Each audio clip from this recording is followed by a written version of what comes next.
Inch లేదా అంగుళం. ఇంగ్లీష్లో ఇంచ్, తెలుగులో అంగుళం. ఈ పదాన్ని ఉదయం లేచిన కాడి నుంచి నైట్ పడుకునే వరకు ఎక్కడి దగ్గర మనం వింటూనే ఉంటాం. సో మనం కుట్టించుకునే షర్ట్ దగ్గర నుంచి మనం ఇష్టంగా కట్టించుకునే ఇంటి వరకు ఈ పదం లేకుండా ఉండదు.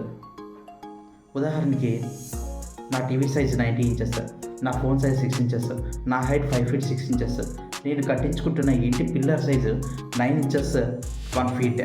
ఇలా మనం ఇంచెస్ లేదా ఫీట్ అనే పదాలు లేకుండా చెప్పడం చాలా కష్టం.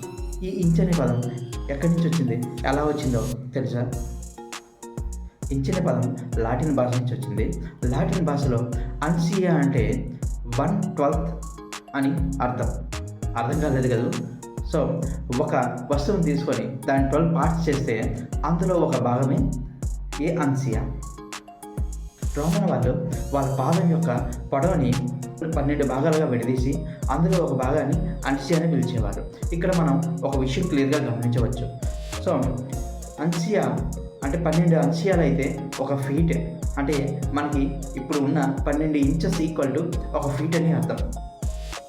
ఇక్కడ వరకు స్టోరీ బాగానే ఉంది కదా.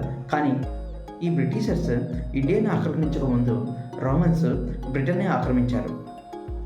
అయితే ఈ రోమన్స్ బ్రిటన్ని ఆక్రమించక ముందు బ్రిటన్ వాళ్ళు తంబి యొక్క వెడల్పుని లేదా 3 బార్లీ గింజలు అంటే బార్లీ కాన్స్ని పక్కపక్కనే పెట్టి వాటి యొక్క పొడవుని మెజర్ చేసి దాన్ని ఇంచని పిలుస్తూ ఉండేవాళ్ళు.